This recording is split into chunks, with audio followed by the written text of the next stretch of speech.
His wife was sobbing. She suddenly shot towards Margaya and cried, "It's all you're doing. You ruined him." Margaya was taken aback. There was a confused mixture of emotions now. He did not know what to say. One side of his mind went on piecing together his son's picture as he had last seen him. Did I treat him too harshly over the examination results? Or have I been too thoughtless over that cursed school record? He felt angry at the thought of examinations. They were a curse on the youth of the nation, the very greatest menace that the British had brought with them to India. If he could see his son now, he would tell him, "Forget all about schools and books, you just do as you like, just be seen about the house, that's sufficient for us." In this din, his wife's accusation reached him but faintly. He retorted, "What are you saying, you poor creature? What are you trying to say? You and your schools." She arraigned him. "But for your obsession and tyranny." "You keep quiet," he said angrily. He turned round to someone and inquired, "Do you know how it happened?" Several voices chorused, "He fell off a fourth floor of a building in Madras. He must have been run over in that city. Probably caught cholera. We don't know." "Who was with him?" asked Margaya. "He conducted a ruthless cross-examination." "How can we know? The card is signed by a friend." "Friend? Friend?" Margaya cried. "What sort of friend is it?" "Friend, useless blackguard." He did not know what he was saying. Nor could he check the rush of his words. He babbled as if under the influence of a drug. He saw the whole house reeling in front of his eyes, the surroundings darkened, and he sat down unable to bear the strain. He sat on the floor, with his head between his hands, quietly sobbing. His brother sidled up, put his arm round him, and said, "You must bear it, brother, you must bear it." "What else can I do?" Margaya asked like a child. He still had on his coat and turban. Through all his grief, a ridiculous question, addressed to his brother, kept coming to his mind. Are we friends now, no longer enemies? What about our feud? A part of his mind kept wondering how they could live as friends, but the numerous problems connected with this seemed insoluble. We had got used to this kind of life. Now I suppose we shall have to visit each other and inquire and so on. All that seemed to be impossible to do. He wished to tell him then and there, "Don't let this become an excuse to change our present relationship." Margaya did his best to suppress all these thoughts, but they kept bothering him till he could say nothing, till he was afraid to open his lips lest he should blurt them out. His brother whispered among other things, "We will send you the night meal from our house." "No, we don't want any food tonight," Margaya said. "Please send all those people away." He was indignant. Because Balu was dead, why should this crowd imagine that the house was theirs? "Shut and bolt the door," he thundered. His brother left him, went up to the strangers about the house and appealed to them to leave. He said, with his palms pressed together in deference, "Please leave us. This is the time when the family has to be together." "No," Margaya thundered with deadly irony in his tone. "How can they leave? How can they afford to ignore all this fun and go? If an entrance be charged," he began, then stopped, for in his condition he realized that he ought not to complete his sentence, which ran, "We might earn lakhs." He did not think it was a good statement to make. So he merely said, "Oh, friends and neighbors, the greatest service you could do us is to leave us alone." The neighbors grumbled a little and started moving out. On the fringe of the crowd someone was muttering, "When are they bringing the body?" Margaya never knew till now that he had so many well-wishers in the city. The next day they proposed to bundle him off to Madras. He seemed to have no choice in the matter. All sorts of persons, including his brother, sat around and said, "It's best that you go to Madras, at least once, and verify things for yourself." "What for?" asked Margaya. The others seemed to be horrified at this question, and looked at him as if to say, "Fancy anyone asking such a silly question." "I can't go. I won't go. It is not necessary," Margaya said offensively. His wife had been transformed. She looked like a stranger, with her face swollen and disfigured with weeping. She glared at him and said, "Have you no heart?" "Yes, undoubtedly," Margaya said in a mollifying manner. He felt that she had lost her wits completely and required to be handled with tact. "If you have ordinary human feelings, then go and do something. At least. "Yes, I understand. But it's all over," his brother said. Is this the time to argue about it all? You must go and do something. His sister-in-law added her own voice. It's your duty to go and find out more about it. Perhaps there is still some chance of. But, wailed Margaya, where am I to go? Madras is a big world. Where on earth am I to go there? He despairingly turned the postcard between his fingers. There is no address here. Nothing is said of where they have written from, nor who has written it. Never mind, they all said with one voice. Margaya felt now, more than ever, most unhappy to have been the father of Balu. The duties of a father seemed to be unshakable. He made yet another attempt to make others see reason. Look here, if I go to Madras, where am I to go as soon as I get down at the railway station? Is this the time to go into all that? They asked, looking on him as if he were a curious specimen. This encounter left him no time to brood over his own sorrow. There seemed to be so many demands upon him, following the catastrophe, that it was as much as he could do to keep himself parrying all the blows. It left him no time to think of anything else. When there was a pause and his eyes fell upon a little object, the lacquer-painted wooden elephant that Balu had played with as a child, it sent a sharp stab down his heart. It made him wince, he choked at the throat. And the tears came down in a rush, involuntarily, but he was spared more of that experience by the people around him. He almost regretted that his brother and his family were now back in the fold. They seemed to think up a new proposition for him every minute, and his wife, who seemed to be already crazed, apparently fell in with every one of their proposals.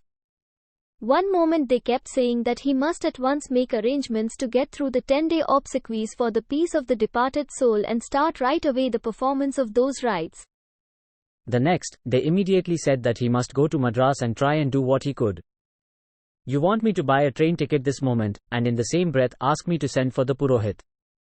At the mention of the word Purohit, his wife clapped her hands over her ears and wailed afresh, I never hoped in my worst dreams to hear that word applied to my darling. How can you be so callous as to utter that word so bluntly? Asked his sister-in-law, and another lady scowled at him. He felt irritated, but practiced gentle ways with a deliberate effort, fearing lest anything that he might say should once again bring a rupture between the families and continue it for another decade. He contented himself by saying under his breath, I don't seem to know what to say now. All the wrong things seem to come uppermost. They did not encourage him to go on with even that reflection, but said, do something, don't sit there and chat. This is no time for it. His brother added, if you are afraid to go to Madras alone, I will go with you. I know one or two people there. Here is this man, Margaya at once reflected, wangling a free journey to Madras. And the prospect of his brother's constant company for so many days appalled him. Lest the women folk and others should follow up the idea, he hastily said, don't worry, I will go myself. I don't want anyone to think that I am reluctant to go. He suddenly saw it as a beautiful opportunity to escape. His grief was unbearable, no doubt, but the atmosphere and the people about him made it worse. He saw himself being entangled with these folk for the rest of his life. That seemed to suit his wife, but he liked to be more independent. His house seemed to have lost all privacy. For the rest of their existence, these people perhaps intended to sit around and wail over Balu. At the echo of the word, Balu, in his mind he let a loud cry escape his lips and he beat his brow. It occurred almost involuntarily, and at once brought his brother and a cousin to his side. No, not that way. If you break down and lose all control, what is to happen to the others? You must be in a position to give them strength and... How? How can I? Sobbed Margaya, moved by their sympathy. I prayed for him, and promised the gods his weight in silver rupees if he should be born. Did you fulfill that promise? Some asked, going off at a tangent. For that is a sacred pledge, you know. Margaya's wife answered, yes, it was done within an hour of his birth. Yes, these vows must be fulfilled within the shortest time possible. Otherwise the baby will acquire weight. How much did the child weigh? About 300 rupees weight at birth. We tramped to Tirupati, said Margaya, recollecting his pilgrimage with his young wife so many years ago. She had worn a saffron-dyed sari, had carried the infant on her arms and walked behind him, as he went to 10 houses and begged for alms. His pride would not let him beg, but it was once again his elder brother who bothered him by explaining, the god at Tirupati does not like anyone to visit him as a holiday maker, just for fun. He wants you to go there as a humble supplicant, in the attitude of a beggar. He had put into it all the weight of scholarship that he had acquired. That's the symbol. That's why you are obliged to visit at least 10 houses with a begging bowl, stand and cry at the door for alms, and then go on the pilgrimage, on foot, if possible. The god does not notice a person who goes to him in a holiday mood.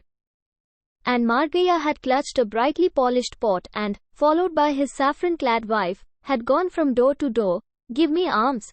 People had come out of their houses and dropped a handful of rice into his copper pot. He suddenly recollected now how amused he had felt when he saw his face in that burnished pot. Its convex surface distorted his nose and cheeks. It was so grotesque that he could not help grinning at his reflection, which made it so much more funny that it became impossible for him to maintain the gravity needed for the occasion. He remembered that 1 or 2 people had felt scandalized by the way he grinned when they came out to give him alms. His wife had pulled him up, but he held the shining pot to her face and she too burst into a laugh. He remembered how at that time he wished he could also amuse the infant. He remembered how he carried the alms and the sovereigns equal to the weight of the child to the Tirupati hills and deposited them all in the treasure box in the shrine. He felt he had done a good job, and it had been an enchanting pilgrimage. He sighed and groaned at the memory of his son. Through it all he remembered how he had not been a day too soon in weighing the youngster in gold, as he showed a tendency to grow heavier each day. That vow was fulfilled all right. Nothing wrong there, he said suddenly. He sat in a third-class compartment in the train to Madras. He had become extremely unhappy when leaving home. He told his brother, keep an eye on this house, will you? He had told his wife, don't ruin yourself with crying. I will go to Madras and do what I can. It had sounded most futile. What could he do at Madras? Where could he go at Madras? It was all a very confused business. He felt unhappy that he was not even in a position to utter a promise. He bundled up a couple of shirts and dhotis into a small jute bag which had no clamp. It was to serve as a pillow for him at night. He had not travelled for years now, and he found it exciting. He wondered how he could leave his office. What was to happen to the business? Suppose somebody did something and killed his business? He wished he didn't have to leave at short notice. He wished he had had a little more time to arrange his affairs and then leave. But death gives no notice. They were bundling him about, and finally they thrust him and his bag into a jutka and sent him down to meet the 6 o'clock train to Madras coming from Trichy. He asked at the ticket window, will you please give me a ticket? What class? He was asked. Class. I am not travelling in a saloon. If there is a 4th class, Margaya pushed in his money for a 3rd-class ticket. There was such a crowd that he had to push himself in through a window, not an easy task considering the paunch that he was developing as a prosperous man. The compartment was no more than normally crowded in a railway system which issued tickets, till the fingers ached. It was a compartment meant to seat 12, a conception in an ideal world. Perhaps it technically satisfied the rule, because those who could technically be said to be seated were 12. The rest kept themselves in it, in all manner of ways, with their bundles heaped about. People sat on each other's laps, hung by each other's necks, curled themselves on luggage racks overhead, spread their beds and stretched themselves comfortably in the space under the seats. One of them was explaining, this is the best way of traveling. I have always thought this better than even the first class. I always come 2 hours before and spread my bed. Margaya had extreme difficulty in hanging his legs down because quite a lot of people seemed to be sleeping there. And he could not cross his legs because he had managed to secure only half a seat, and had to dispose of the rest of himself somehow in midair. Seeing the manner in which the others had disposed themselves, he felt triumphant that he had at least got the seat, and he congratulated himself on his pluck. The moment he had shot in through the window, the impact of his arrival displaced someone who was already seated. Margaya just let himself down there before the other could recover. He was a villager. When he did recover, he cried, "Get out of my seat. Why don't you learn better manners?" Margaya said in his habitual masterful way with villagers. I have been sitting here from Trichinopoly, the other began. Well, you must be tired of sitting. "A change will do you good," replied Margaya. The others enjoyed the joke and laughed. Thick tobacco smoke hung in the air. Someone had opened even the lavatory door and forgotten to close it. Margaya cried, "Why does not someone pull to that door?" Everyone agreed with him that it must be done, but no one was prepared to risk leaving his place to do it, and the man nearest the door did not care to put out his arm for the purpose. The train, clattering and jingling, went its way, stopping at every station, where more people tried to force their way in through windows and doors. But those inside formed themselves into a class and were unanimous in keeping them out. At about 2 o'clock, the fever in the compartment seemed to subside. People slept and wriggled in the positions in which they found themselves, and snored. Margaya found a peculiar peace in these crazy circumstances. He had found a place for his neck, though not for the little bundle in his hand, which he closely hugged to his bosom. He was amused to see a seller of glass bangles, sitting right in the middle of the carriage with all his fragile merchandise tied up in a huge cloth bundle by his side, who kept warning everyone, "Be careful, sirs, don't knock on this," and people were very considerate. There was a little girl who was looking wistfully at the bangles through her half-sleepy eyes. Margaya felt drawn to this man and found out that he was going to a fair at a wayside station on the following day. "The day after tomorrow you will see me return this way without my bundle," he said. "But your purse fully loaded, I suppose," said Margaya. He liked the man as a prospective bearer of money. He suddenly felt that he had kept away too long from the thought of money.